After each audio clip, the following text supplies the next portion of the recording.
إنما إلهكم إله واحد فمن كان يرجو لقاء ربه فليعمل عملا صالحا ولا يشرك بعبادة ربه أحدا صدق الله العظيم.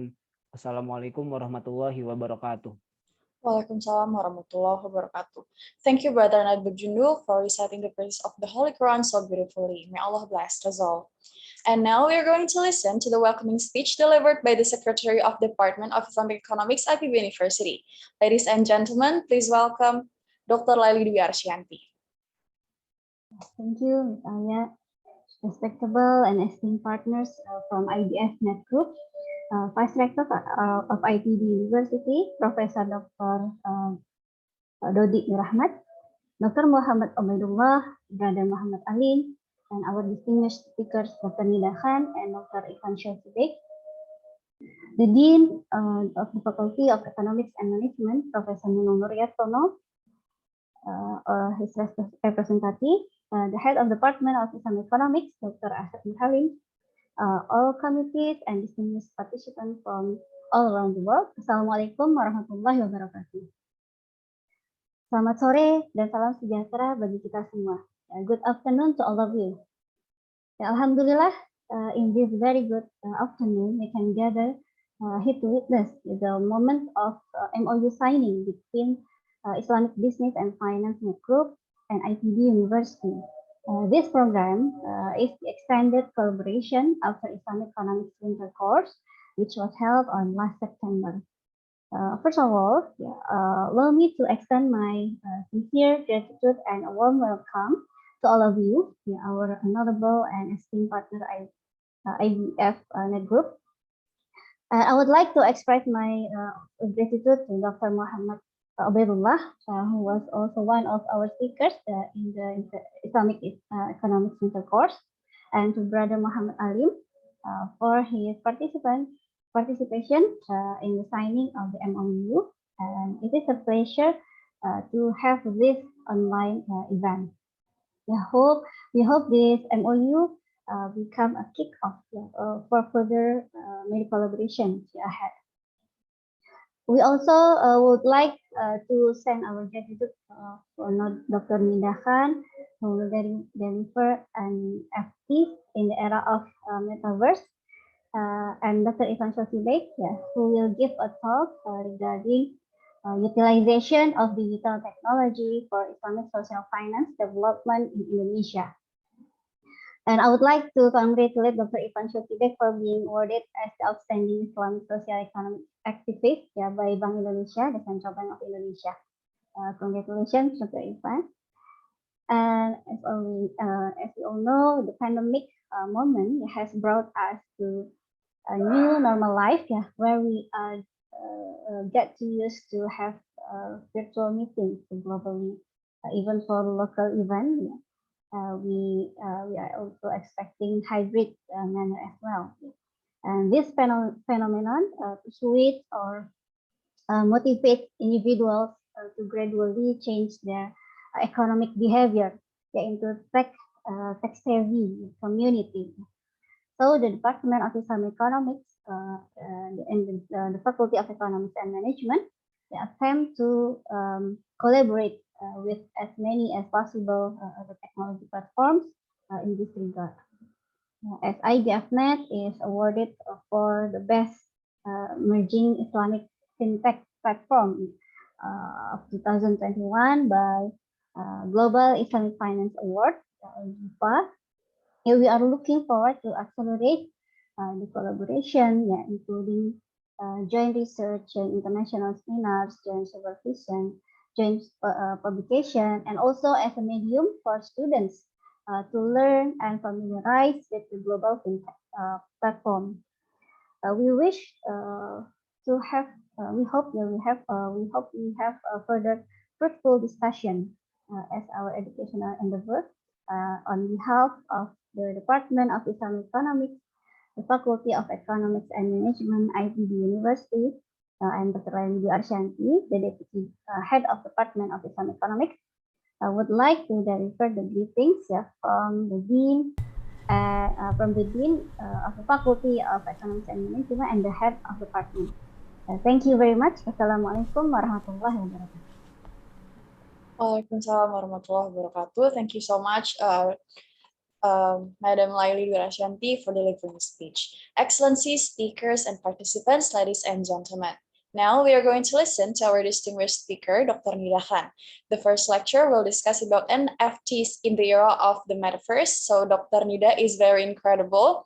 She's the founder and CEO of Nash Fintech X, a Luxembourgish startup providing software solutions specializing in blockchain and AI.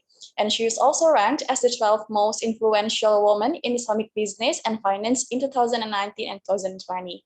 And she's also the Director of Technology of IBF Net Group. Without further ado, ladies and gentlemen, please welcome Dr. Nida Khan. Thank you, Ayla. So I'll just share my screen. Let me know if it is visible to everybody. Yes, we can see. So can you see the screen now? Yes, we can see it, Doctor. Okay, so Assalamu alaikum, everybody, and a warm welcome to all of you. I'll be talking about NFTs in the era of Metaverse. I'll briefly discuss what exactly Metaverse means. Then I'll talk about the meaning of NFTs.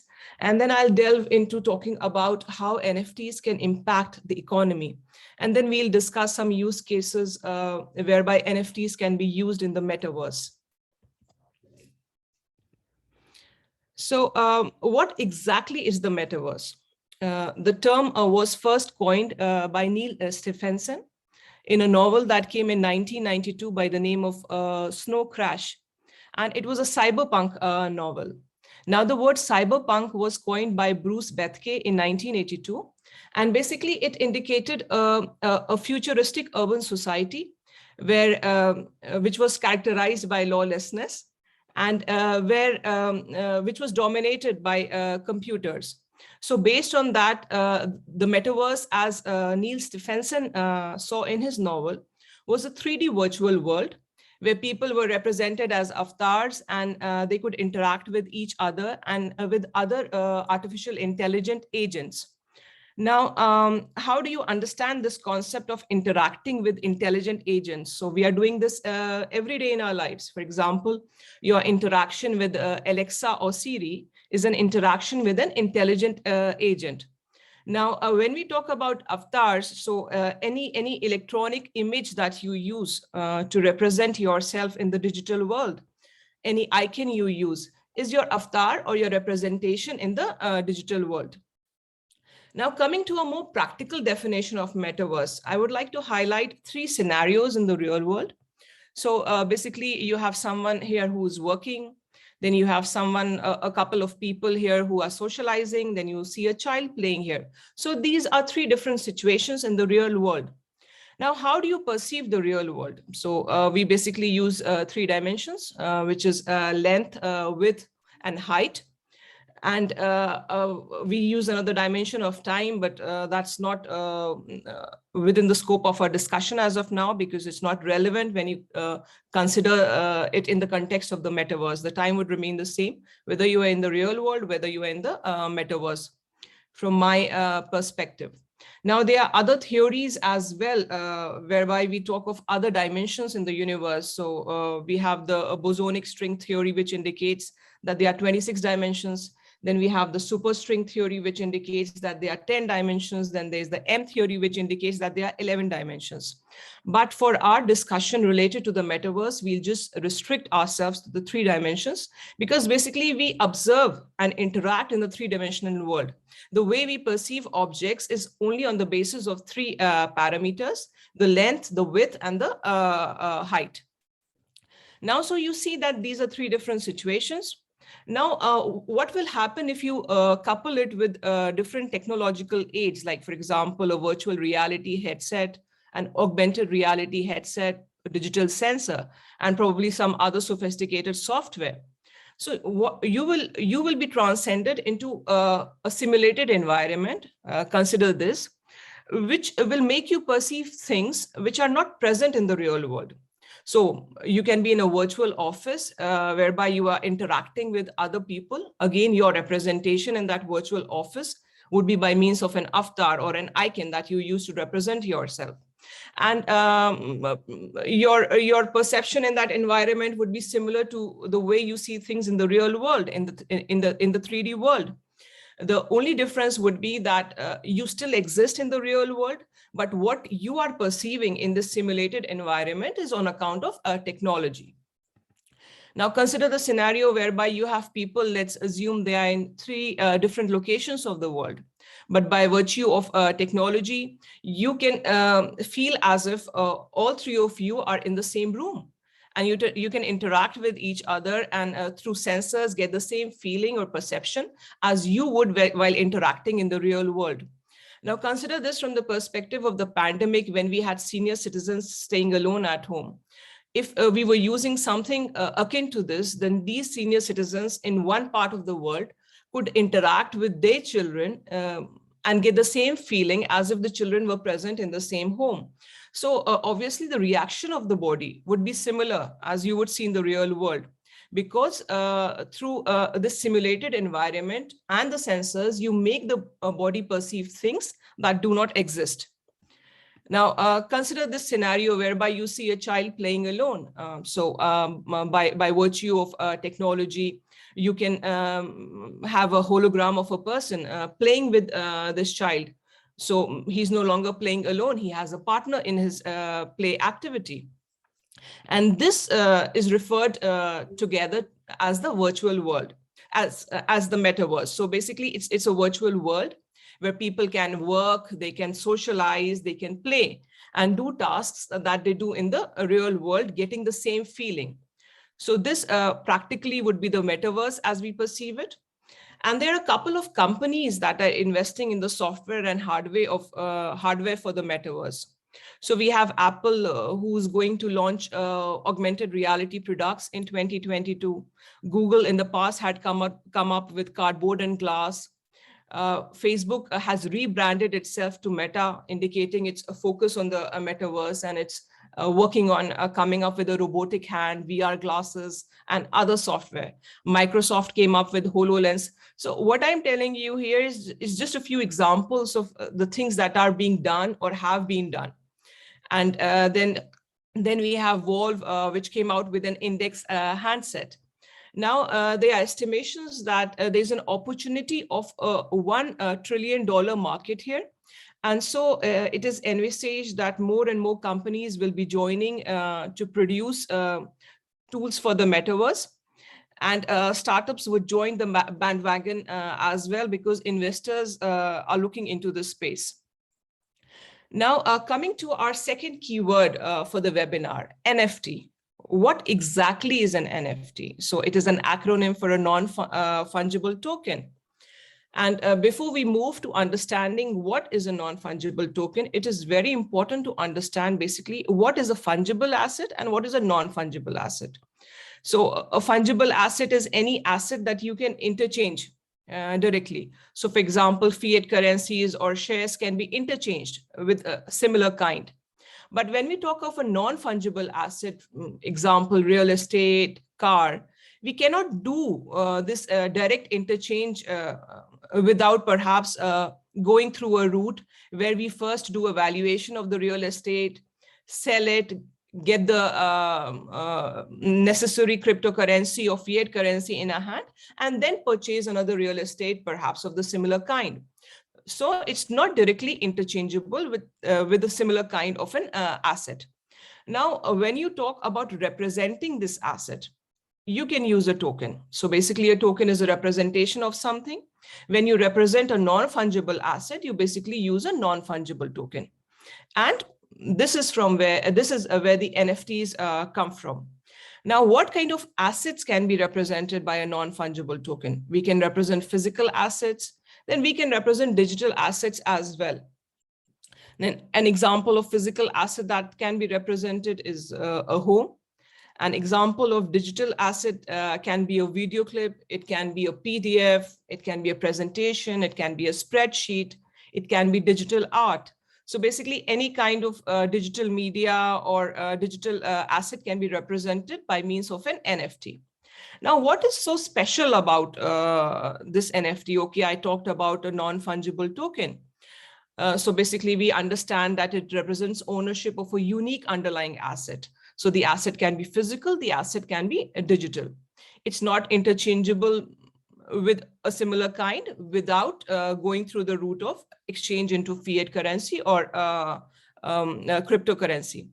Now, this ownership record is recorded on the blockchain platform. So the NFTs exist on the blockchain platform. They are implemented by virtue of a smart contract, and all the details or all the information in the NFT is stored on the blockchain platform, which is a permanent database. So any transactions that take place through the NFT, for example, you own a physical asset. Now you want to transfer this ownership to another individual. So all that again will be recorded in the blockchain platform. Now we'll talk about the impact of NFTs on the economy. As you all saw that what happened when the NFTs came into the markets through the digital art world, there was a lot of adoption. So people who were not using the blockchain platform came forward and started using it. So now NFTs are seen as an emerging asset class. And it is envisaged that it's going to support digital transformation and speed up the blockchain adoption, which and evidence of which we have already seen, because it attracted diverse users into the blockchain community. Now, what we will also see with time is that the decentralized finance, basically these are financial products or services that have been built upon a decentralized network like a blockchain. They will see an increase in applications that use NFTs. Now, what will happen is this can increase the outreach of financial activities in the digital economy.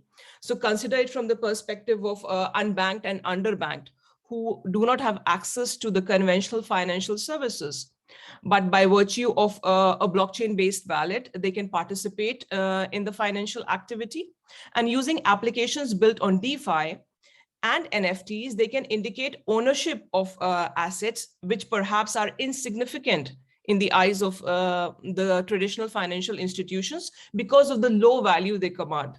But they can also participate in financial or business activities when they can indicate the ownership of the assets that they have with other people who are in the same income group that they are in.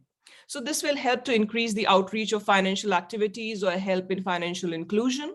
Then we can also talk in terms of scaling social finance to achieve the SDG goals by means of NFTs. And the software solution produced by my company deals exactly with this. We are using NFTs to target climate change. Then another thing that we see in the NFT space is that people integrated artificial intelligence. They used generative adversarial networks to come up with novel designs in art and digital media. And this will lead to innovation in this subsection of the economy. So designs perhaps that were not seen before will be seen in the market. And this will help to expand the area of architecture, art, and digital media.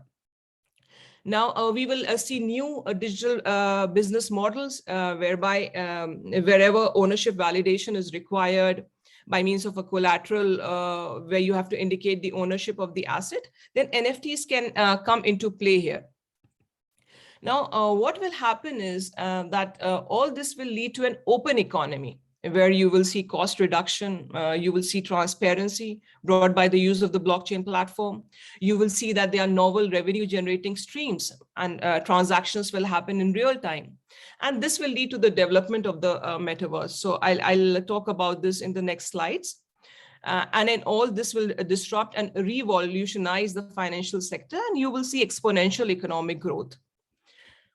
Now, coming to how NFTs will be useful in the metaverse. So I talked about this virtual environment, which is fully immersive in nature by means of virtual reality. But there's another facet to it. You can still live in or feel as if you're in the real world and use augmented reality to add on to your experience of the real world, perhaps with images or data. So there are two facets to this as I perceive it. One is that you have a completely artificial environment where you perceive things which are not there in the real world. And another is whereby you are in the real world and you use augmented reality to enhance your experience of the real world. Of course, what you see might still not be present in the real world. For example, the image that is imposed in front of you when you use AR headset is not there in real, but it's helping to enhance your experience of the real world. So consider this from this perspective, that we can have a couple of use cases whereby we can use NFTs to not just enhance our utility of the metaverse, but also make it really an avenue of economic importance, as opposed to just seeking it for entertainment or the gaming industry. So first, of course, is the gaming industry. So what we can do through NFTs is that players can own art or let's say other collectibles, which they can exchange with other players. Then there are other connotations of this as well. We can have collectors who can participate in collecting rare pieces of a digital asset or a physical asset, and the ownership can be indicated by means of NFTs. And all this can happen in a virtual environment where the buying and trading is taking place. So it's not just limited to you seeing a simulated environment whereby you just observe and come back. You can engage in economic activities as well. Now, let's talk about the algorithmic art, basically where we use artificial intelligence and produce novel designs. So when you couple this with NFT, any design that has been created, you can grant ownership to it, authenticity to it, and make it tradable. So you can have a virtual gallery whereby people can come and see the different art that is displayed and enter into buying and selling. Now, I would like to highlight a point here. So basically, Islamic art is largely aniconic in nature, which implies that there are no use of figures or live creatures there. And it is one of the first instances in history whereby we see that the patterns, the repetitive patterns in Islamic art were based on algorithmic foundations.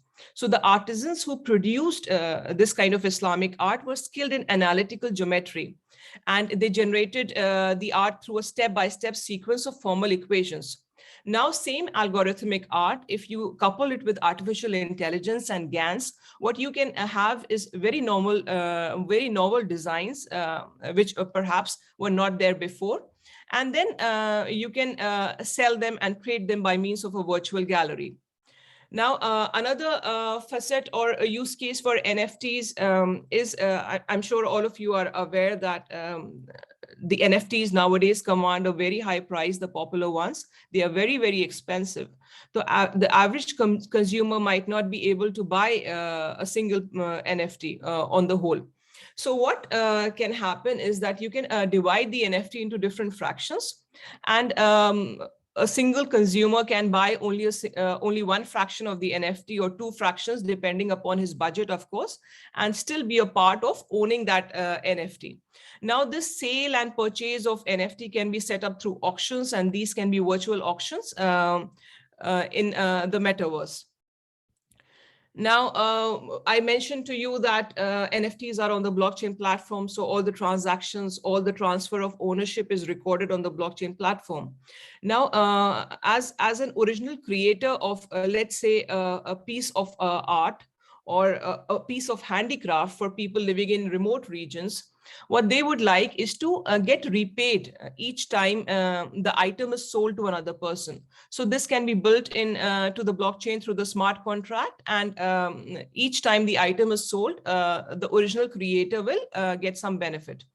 Now, consider this from the perspective of so many SMEs who have to go to distribution platforms like, say, big companies, Amazon, Alibaba, to market their products. So what we can have through DeFi is a P2P market whereby you use NFTs to indicate ownership of the underlying handicraft or any other item.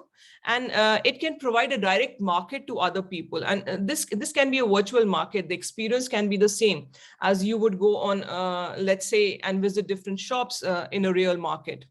So this is also one advantage that we see here. Now, I would say this is a very important use case where we talk about the integration of DeFi with NFTs. And then we use virtual banks to perhaps simulate the experience that we have in the real world.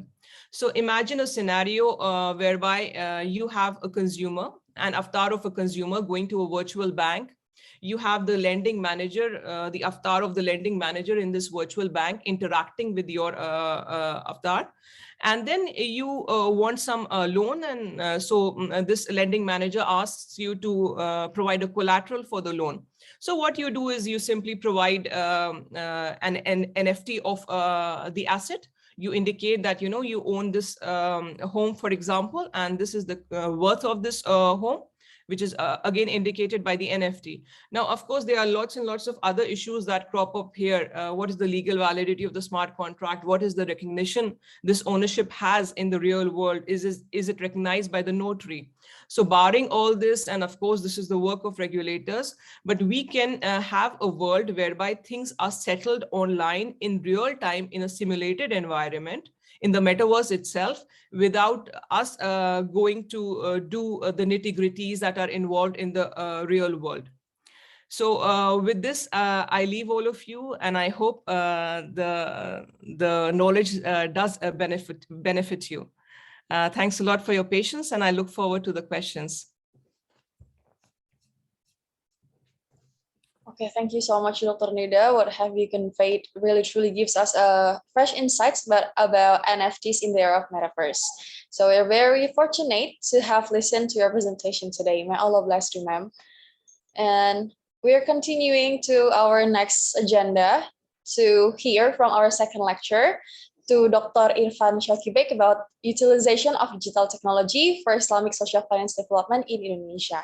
Dr. Irfan is a lecturer in the Department of Islamic Economics, IPB University, and currently he is also the member of Board of Commissioner at Badan Wakaf Indonesia, or BWI, or Indonesia Wakaf Board. So without further ado, ladies and gentlemen, please welcome Dr. Irfan Syauqi Beik.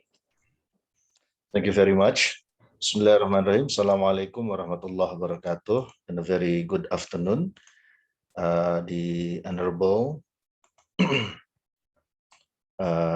Vice Rector of the IPB University, the Honorable Head of the Department of Islamic Economics, and also the Secretary Department of Islamic Economics, and also our distinguished lecturer, Dr. Nida, who has shared with us a very wonderful presentation. And for me, who has no IT background, it's a bit new knowledge, regarding this NFT. And also to my lecturer, Dr. Muhammad Ubaidullah, so and also my brothers and sisters who have attended this session. So in this very good opportunity, I would like to share with you about the utilization of digital technology in the Islamic social finance development in Indonesia. Alhamdulillah, for the past 5 years, although I'm not the one that is directly responsible to manage the IT development, but Alhamdulillah, I have witnessed very tremendous growth in terms of zakat development, and inshallah in terms of wakaf development soon in Indonesia because of this digital technology.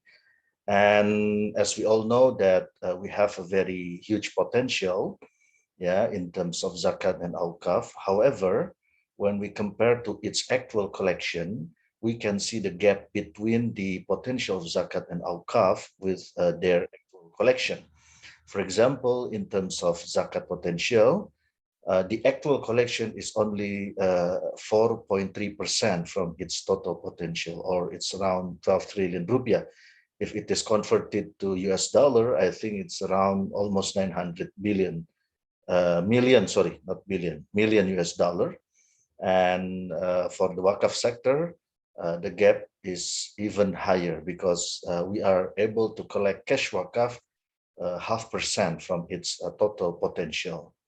So that's why, in order to reduce this gap, we have conducted what we call as the digitalization of Islamic social finance. And at least we have 4 objectives that want to be achieved through this digitalization.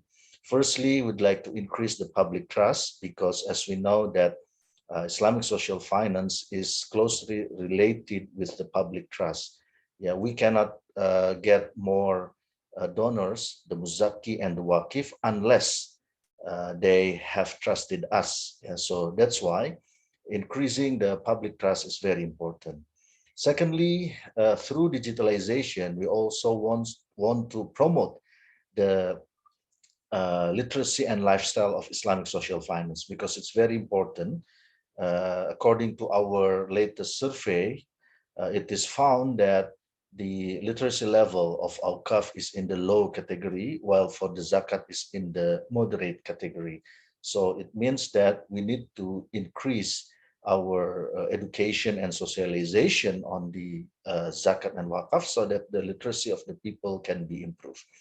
The third one is to optimize the potential of Islamic social finance. Yeah, that means we want to reduce the gap between the potential and the actual collection. And fourthly, last but not least, is on the development of the ecosystem, digital ecosystem. It is very important for us to develop an integrated digital ecosystem that can connect all the strategic stakeholders, yeah, of Zakat and Waqaf.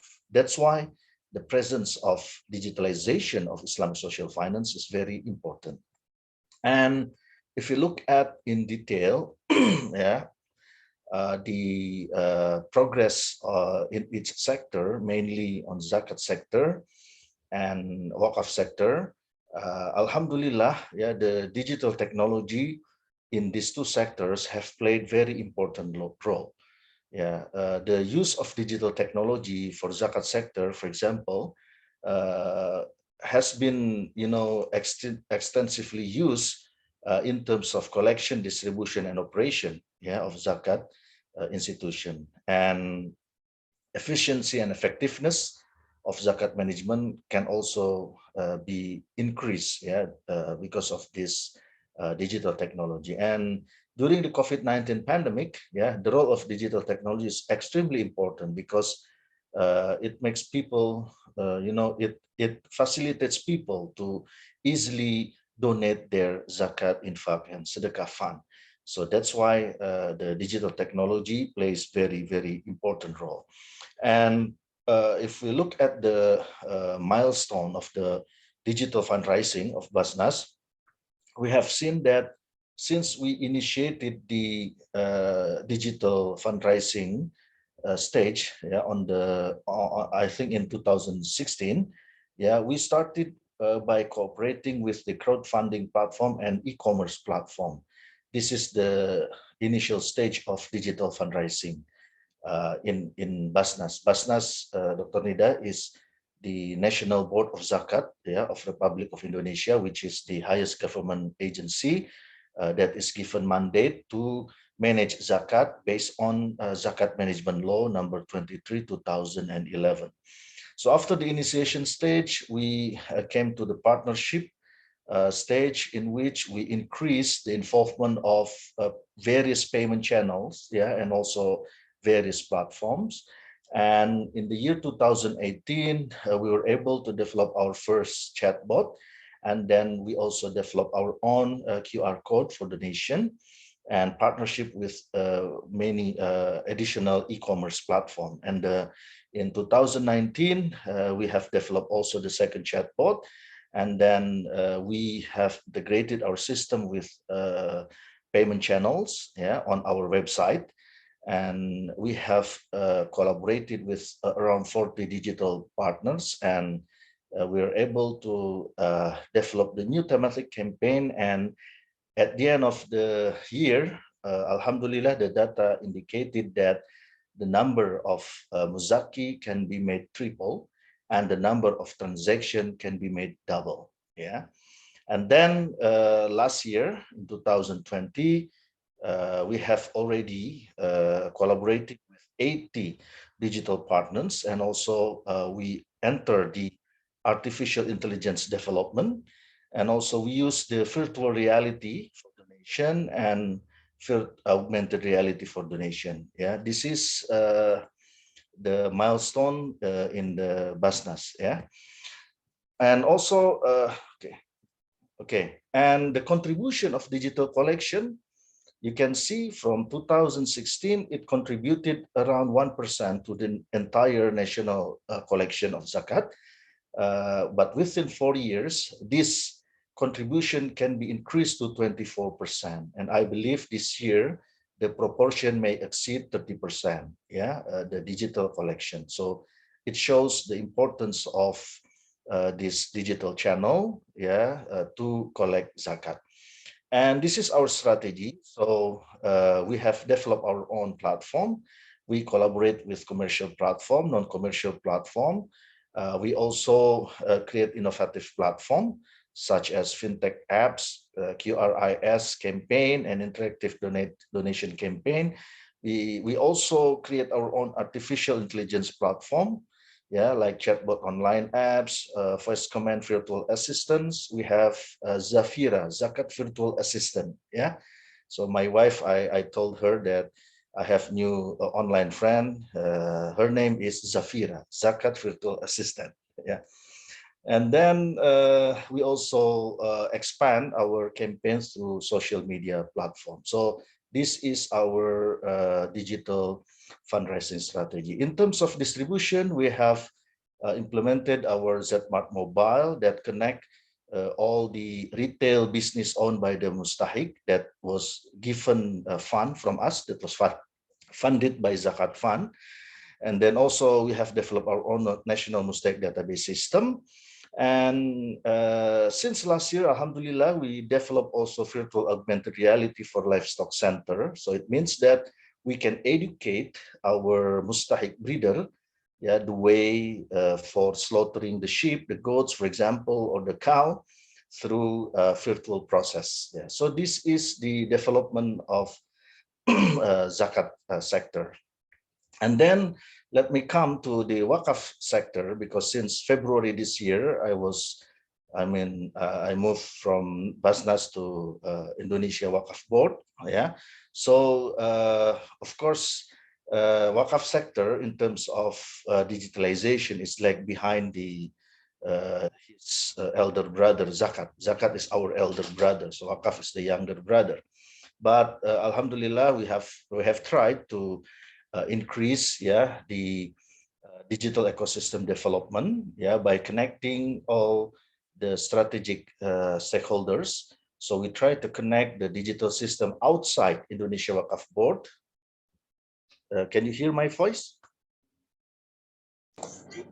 Yes, sir. Okay. So because here it's I see everybody, I mean, it's not moving. So I thought I have problem here. Okay. So we try to connect, yeah, with all partners outside the Indonesia Wakaf Board, and internally we also develop our internal digital system. And at the end of the day, we try to come up with the system, what we call as the Wakaf super apps. So what is the scope of our Wakaf digitalization? There are at least 4 scopes that we are working on now. The first one is on the integration of data. And then number 2, we try to increase the online services, yeah, with regard to the registration of Nazir, because in our system, we acknowledge also the presence of individual Nazir as well as the private initiative-based Nazir institution, yeah. And that's why we need to have our own online services for Nazir registration and also database of Wakaf system. And now we are in the process of completing the reporting system, because this year it is mandatory for all Wakaf institutions to apply the accounting standard, yeah, accounting standard number 112, which is specifically designed by our accountant association for Wakaf sector, yeah, and also digital fundraising and development of other Wakaf model.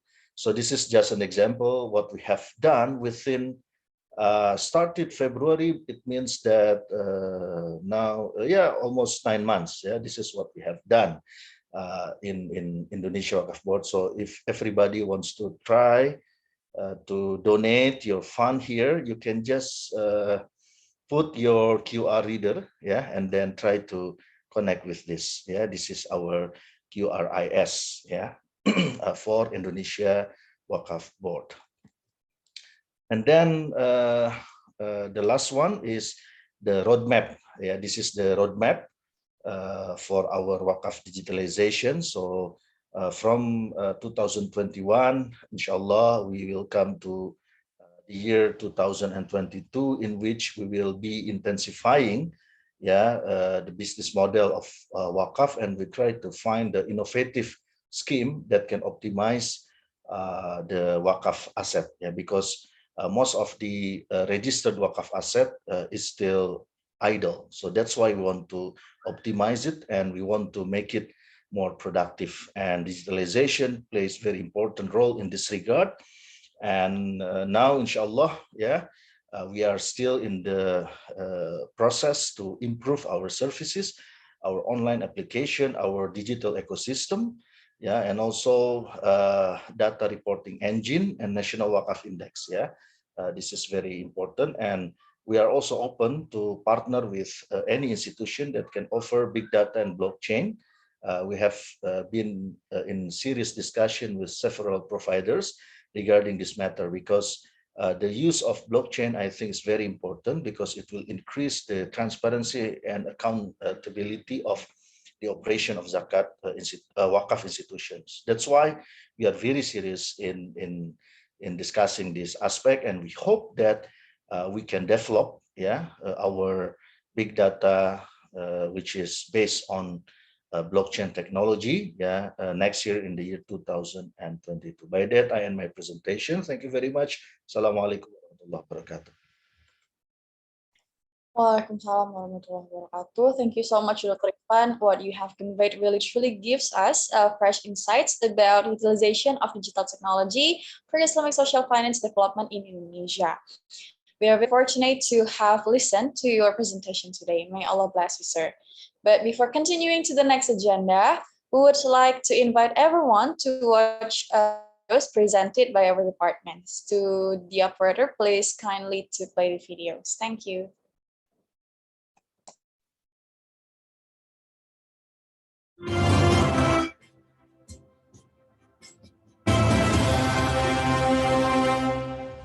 IBF Net Group, a fintech platform, is presented with the Best Emerging Islamic Fintech Platform 2021, leveraging research and technology for a halal ecosystem.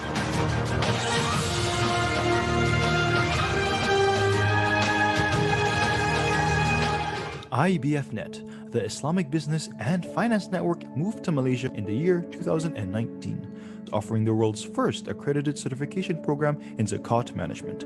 In 2020, it set up the IBF Digital Labs in Singapore to develop Islamic social finance platforms on the Algorand blockchain protocol and AI.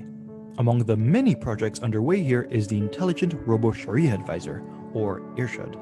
In the very same year, IBF Net moved to Ireland to set up a blockchain-based global network with a view to developing smart contract-based platforms. First to go online is a platform that seeks to integrate sadaqah of assets with efforts.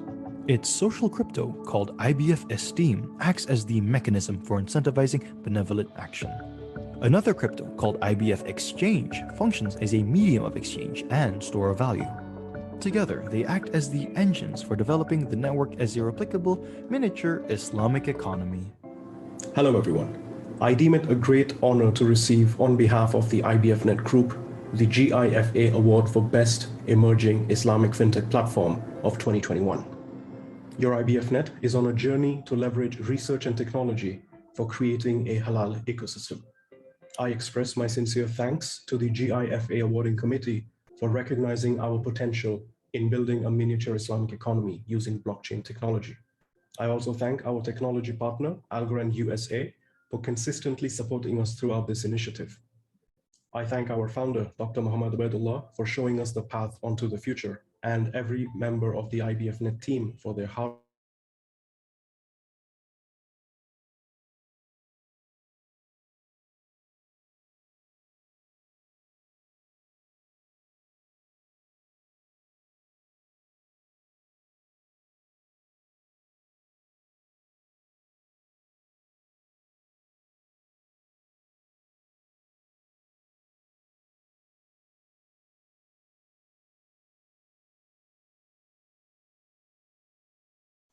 Okay, we are sorry everyone, but seems like our operator has some trouble with the network. So we'll wait several minutes and we'll try to connect to the video. Thank you.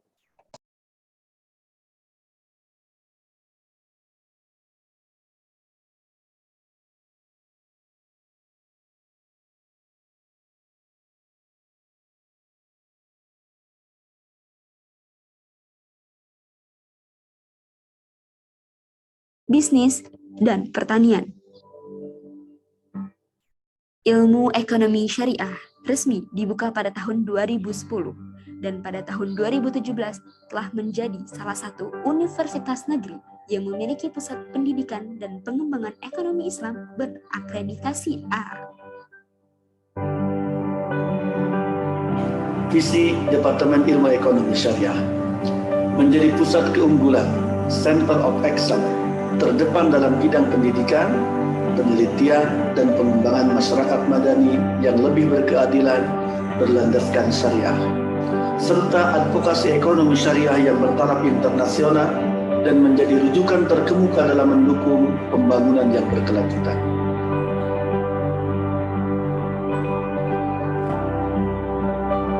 Misi Departemen Ilmu Ekonomi Syariah menyelenggarakan pendidikan ilmu ekonomi syariah untuk memenuhi kebutuhan masyarakat dengan akreditasi unggul baik nasional maupun internasional. Merancang dan mendorong kegiatan penelitian dan pengembangan ilmu ekonomi syariah beserta terapan-terapannya yang berhubungan dengan pertanian dalam arti luas. Berpartisipasi aktif dalam kegiatan advokasi dan sosialisasi ekonomi syariah kepada masyarakat. Mengembangkan kapasitas kelembagaan Fakultas Ekonomi dan Manajemen IPB, khususnya dalam hal peningkatan kualitas dan pendayagunaan sumber daya manusia.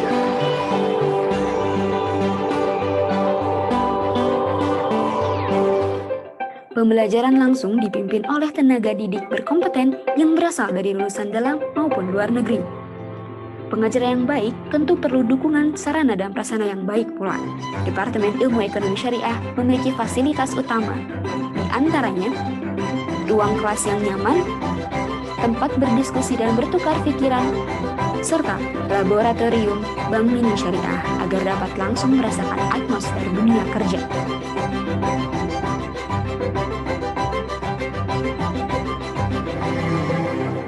Mahasiswa dituntut untuk memiliki jiwa kepemimpinan, kerjasama yang baik dalam tim, dan kemampuan memecahkan masalah.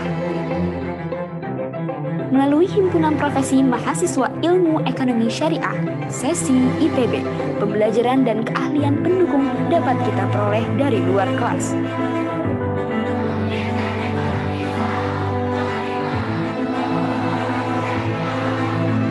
Departemen Ilmu Ekonomi Syariah IPB menjalin kerjasama dengan instansi nasional dan internasional untuk memperluas kiprahnya di bidang pendidikan, informasi, dan dunia kerja.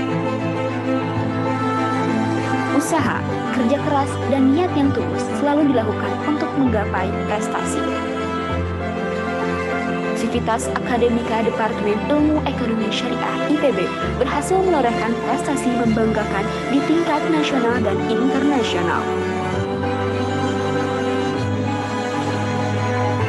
Berbagai output ide kreatif, inovasi, rekomendasi regulasi ditujukan agar dakwah ekonomi Islam dapat dirasakan oleh masyarakat luas.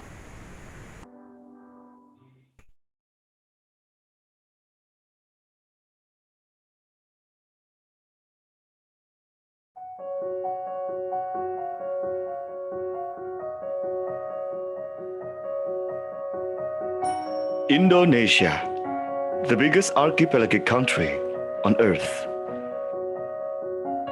Made up of thousands of volcanic islands, best known for beaches, volcanoes, Komodo dragons, orangutans sheltering elephants, and tigers.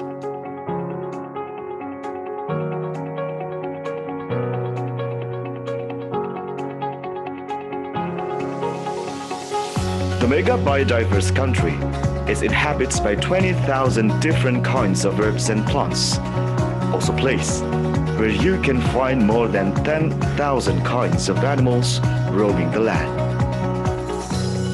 Indonesia is homeland to hundreds of ethnic groups speaking as many as 650 different languages. Differences is our motto, made us strong by one vision of a big country.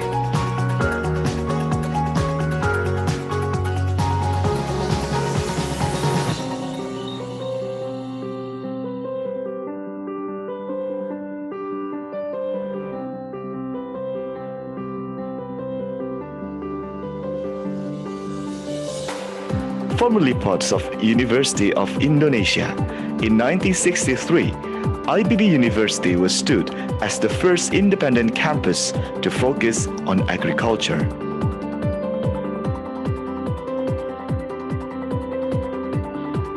Located in Bogor, West Java, IPB University brings strong vision as a leading international university focusing on agriculture, marine.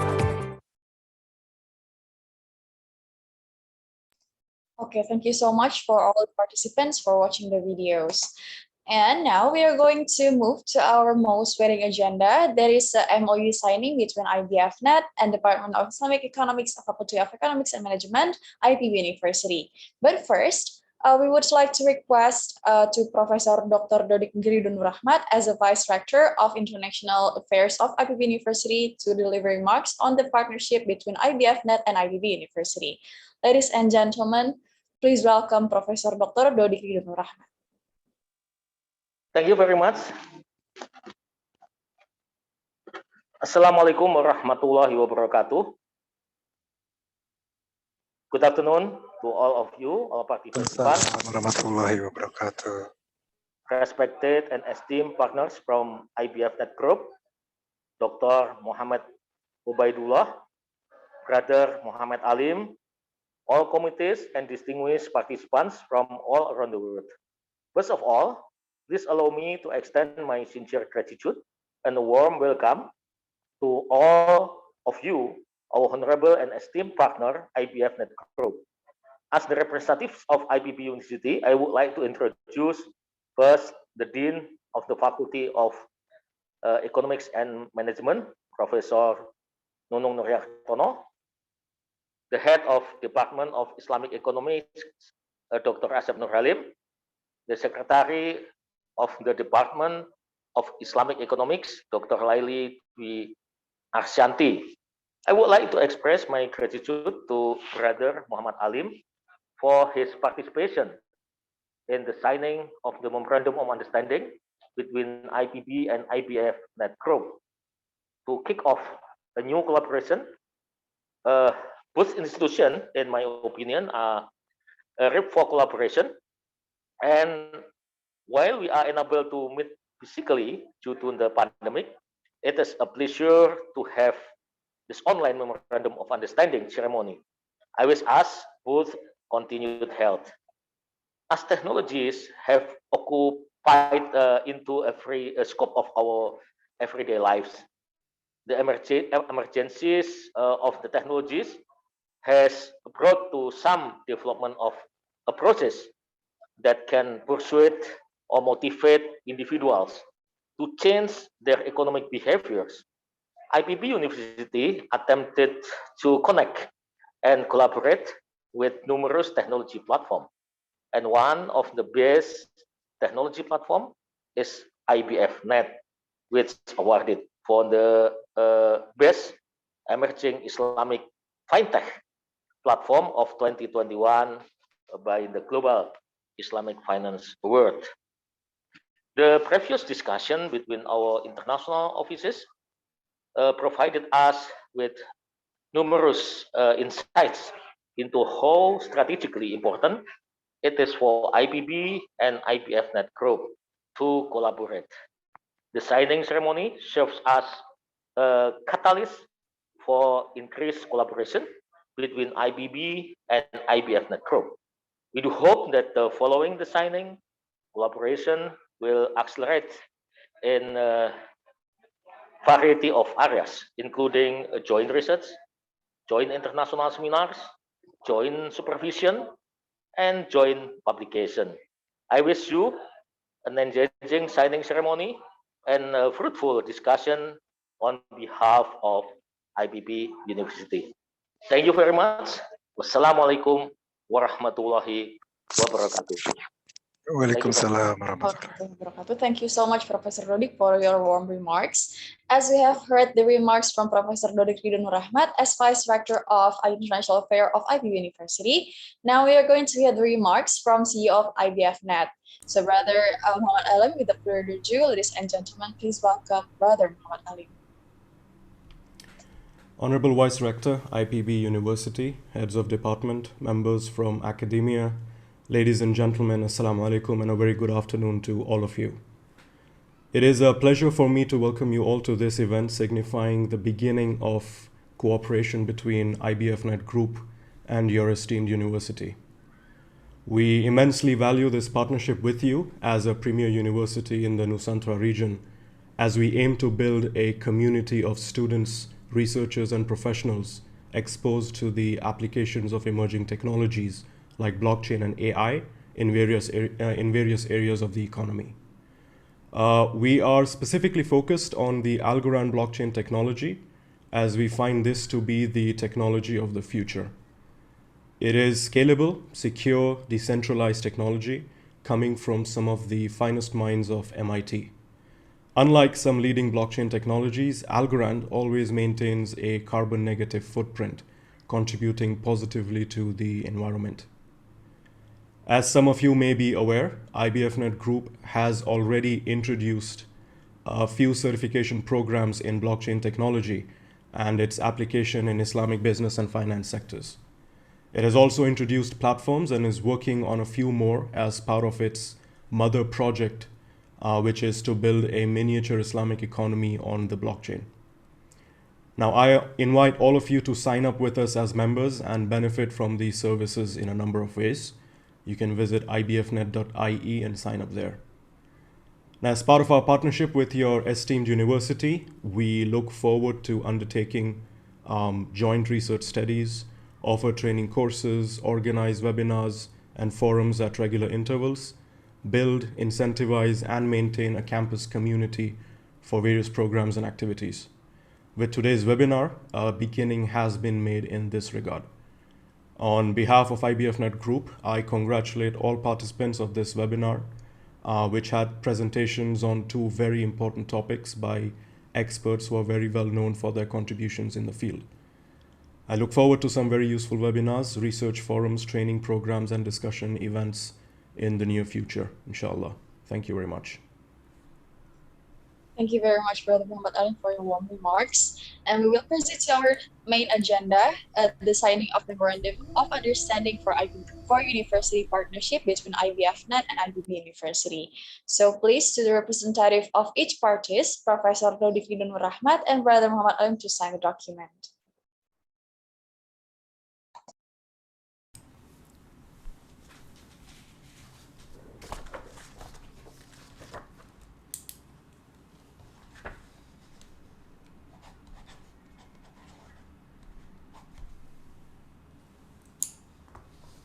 Okay, to Professor Dodik and Brother Alim, please kindly show the agreement to the camera to have photo session, and I will count. And to operator, please kindly take pictures, and I will count from 1 to 3.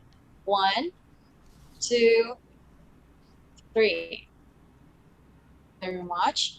So this is the end of our main agenda today in this afternoon session. I would like to remind all of the participants, again, as a special token of appreciation, all webinar participants will be entitled to receive a certificate of participation and a surprise number of IBF cryptos as gift from the IBF Network Exchange or IBF Next.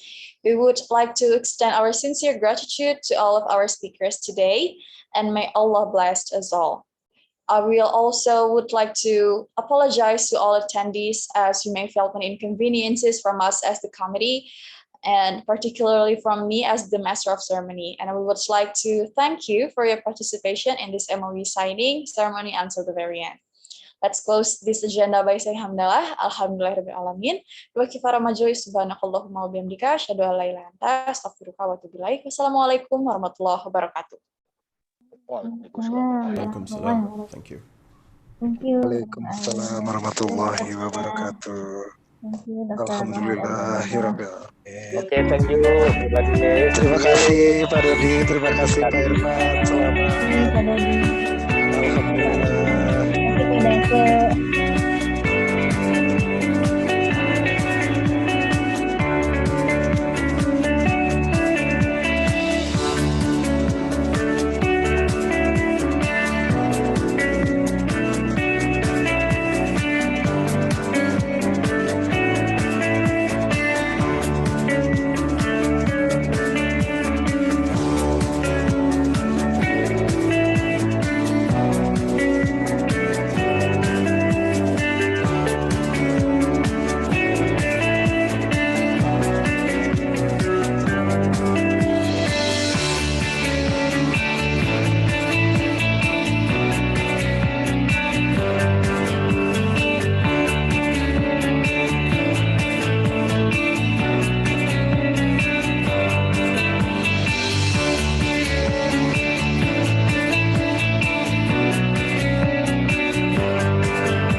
IBF Net Group, a fintech platform, is presented with the best emerging Islamic fintech platform 2021, leveraging research and technology for a halal ecosystem.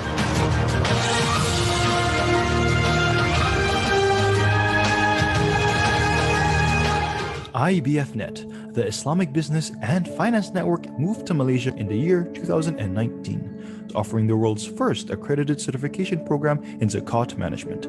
In 2020, it set up the IBF Digital Labs in Singapore to develop Islamic social finance platforms on the Algorand blockchain protocol and AI.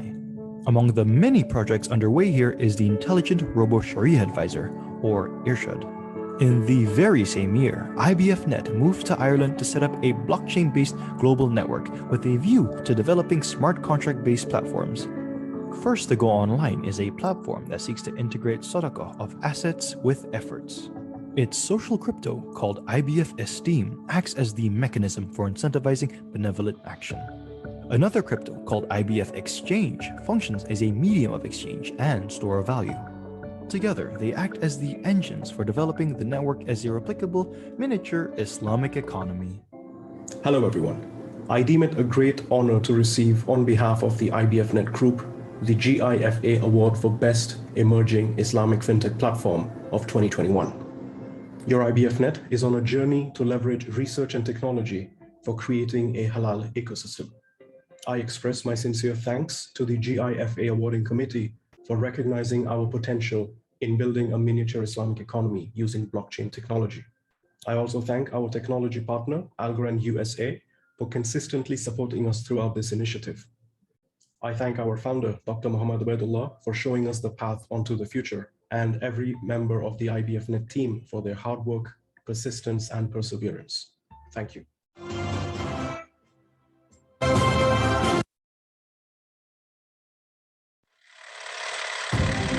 Selama beberapa tahun ke belakang, perkembangan ekonomi syariah secara global terus mengalami pertumbuhan yang fantastis.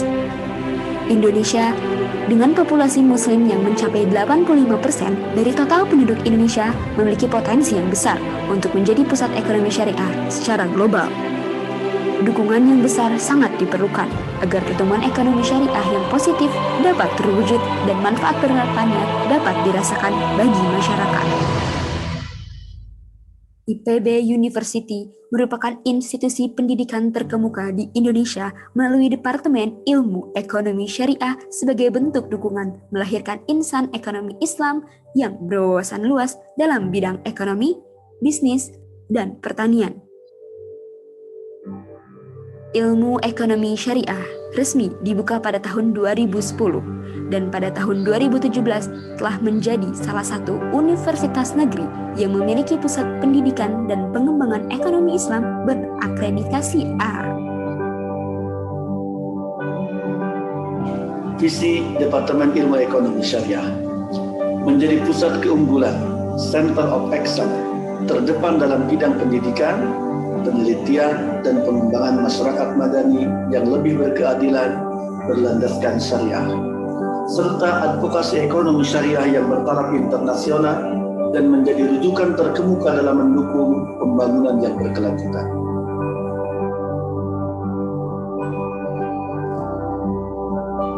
Misi Departemen Ilmu Ekonomi Syariah menyelenggarakan pendidikan ilmu ekonomi syariah untuk memenuhi kebutuhan masyarakat dengan akreditasi unggul baik nasional maupun internasional.